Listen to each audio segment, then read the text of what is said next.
News 18 বাংলার খবরে শিলমোহর কাঁথি লোকসভা কেন্দ্রে বিজেপি প্রার্থী করল শুভেন্দু অধিকারীর ছোট ভাই সৌমেন্দু অধিকারীকে। এই নিয়ে পরিবারতন্ত্রে খোঁচা দিচ্ছে তৃণমূল। পশ্চিম মেদিনীপুরের ঘাটালেও সবার নজর দেবের কেন্দ্রে এবার বিজেপির প্রার্থী হিরো হিরণ।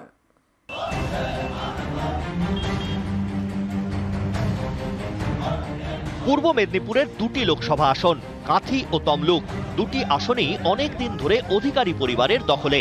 এবারেও সেই অধিকারী বাড়ির সদস্যকেই প্রার্থী করল বিজেপি। কাঁথি লোকসভা আসনে এবার বিজেপি টিকিট দিল শুভেন্দু অধিকারীর ভাই সৌমেন্দু অধিকারীকে, যিনি কাঁথির প্রাক্তন পুরপ্রধান। উন্নয়নকে বজায় রাখতে, ত্বরান্বিত করতে, মোদিজি 10 বছরের উন্নয়নের বিজয় রথকে এগিয়ে নিয়ে যেতে এখানেও বিজেপি প্রার্থীকে জয়যুক্ত করানোর জন্য আমরা আত্মবিশ্বাসী। আমাদের সংগঠন যেভাবে দাঁড়িয়ে আছে, কাঁথি লোকসভায় 7টা বিধানসভা আসনই আমরা জয়লাভ করব। 2009 সাল থেকে কাঁথির সাংসদ শিশির অধিকারী। 2009, 2014, 2019 তিনবারই তৃণমূলের টিকিটে কাঁথি থেকে যেতেন। 21-এর বিধানসভা ভোটের আগে বিজেপিতে যোগ দেন শুভেন্দু অধিকারী। তৃণমূলের সঙ্গে দূরত্ব বাড়ে শিশিরেরও, তাকে অমিত শাহের মঞ্চেও দেখা যায়। এবার সেই শিশিরের কাঁথি আসনে বিজেপি প্রার্থী করল তার ছোট ছেলে সৌমেন্দু অধিকারীকে। যোগ্য প্রার্থী হয়েছে, বহুদিন ধরে রাজনীতির সঙ্গে যুক্ত আছে। ও পার্টিটা অনেকদিন ধরে করে, অনেকদিন বুঝে, জেলার সমস্যা জানে, বাংলার সমস্যা জানে। যেতে হবে, আমাকে সব জায়গায় যাবো এবং বলবো যোগ্য প্রার্থী, এবং এত বেশি অত্যাচার করেছে ওর উপরে।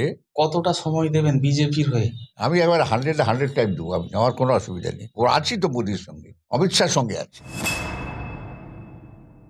বিজেপি নরেন্দ্র মোদীজি পরিবারবাদের করা বলে গেলেন, সেখানে অধিকারী প্রাইভেট লিমিটেডের অন্যতম সদস্য সৌমেন্দু অধিকারী, শিশির অধিকারীর পুত্র, শুভেন্দু অধিকারীর ভাই, তো এটা পরিবারবাদে পড়ছে না? সৌমেন্দু অধিকারী তো পরিবারবাদের ব্র্যান্ড অ্যাম্বাসাডার, তারপরে আর এইসব কথা ওরা কি করে বলতে পারে?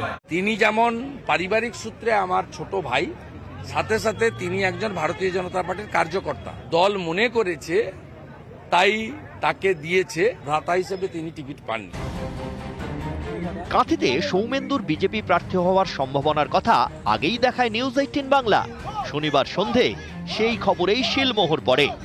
ওয়েস্ট বেঙ্গল কান্তি শ্রী সৌমেন্দু অধিকারী। শনিবার শিলমোহর পড়ে নিউজ 18 বাংলার আরও একটি খবরে। ঘাটাল লোকসভা কেন্দ্রে বিজেপি প্রার্থী করল হিরো হিরণকে। বঙ্গে বিজেপির প্রথম দফার প্রার্থী তালিকায় হিরণ। এতেই ঘাটালে এবার তারকা বনাম তারকার লড়াইয়ের সম্ভাবনা। বিজেপি তো হিরণের নাম ঘোষণাই করে দিয়েছে। উল্টো দিকে তৃণমূল এখনো ঘোষণা না করলেও ঘাটালে দেবের নামে কিন্তু দেওয়াল লিখন শুরু।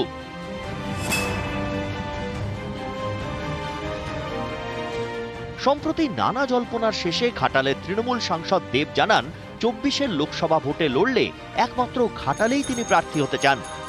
আমার কাছে প্রস্তাব আসে কি পশ্চিমবঙ্গে যে কোনো সিট থেকে যদি আমার মনে হয়, আমি একটাই কথা বলেছিলাম দলকে, আমি যদি দাঁড়াই তাহলে আমি ঘাটাল থেকেই দাঁড়াবো। আমি এটাও বলছি না কি আমি জিতবই, জিতি বা হারি, ঘাটাল আমার কাছে সারা জীবন আমার মনে হতে থাকে।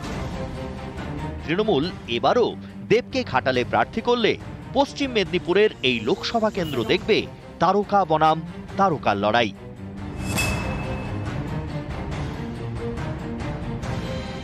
নিউজ 18 বাংলা।